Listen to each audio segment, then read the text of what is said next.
নমস্কার বন্ধুরা, ঘরোয়া রান্না সবাইকে স্বাগত। সবাই কেমন আছেন? আশা করছি নিশ্চয়ই ভালো আছেন। আজ আমি আপনাদের সাথে শঙ্কর মাছের রেসিপি শেয়ার করব। দেখে নেওয়া যাক রেসিপি। সবার প্রথমে শঙ্কর মাছ ধুয়ে পরিষ্কার করে নিয়েছি।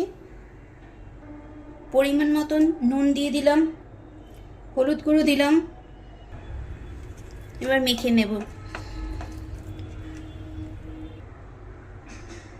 ওভেন অন করে একটি কড়াই বসিয়ে দিয়েছি। এতে দিয়ে দেবো পরিমাণ মতন সর্ষের তেল।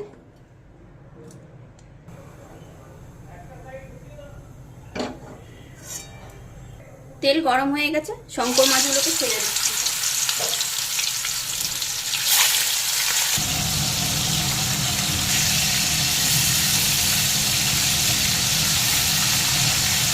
মাছ ভেজে তুলে নিয়েছি।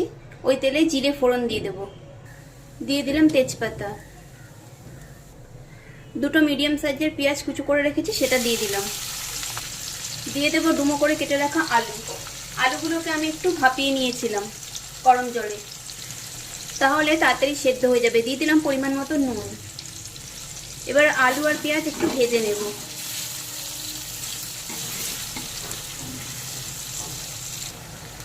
দিয়ে দেবো কুচো করে রাখা টমেটো। একটি মিডিয়াম সাইজের টমেটো আমি কুচো করে রেখেছি। নেড়ে নেব।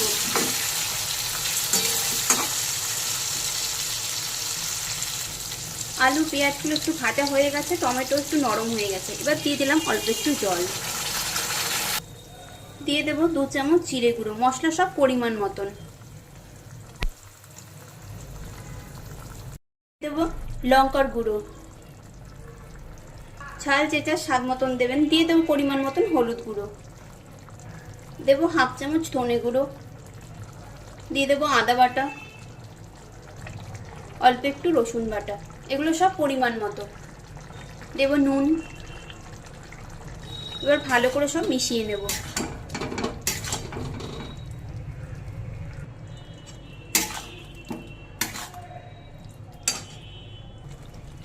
এবার ঢাকা দিয়ে কিছুক্ষণ রেখে দেব। কিছুক্ষণ পর ঢাকা খুলে দেখে নেব। নেড়ে নিচ্ছি।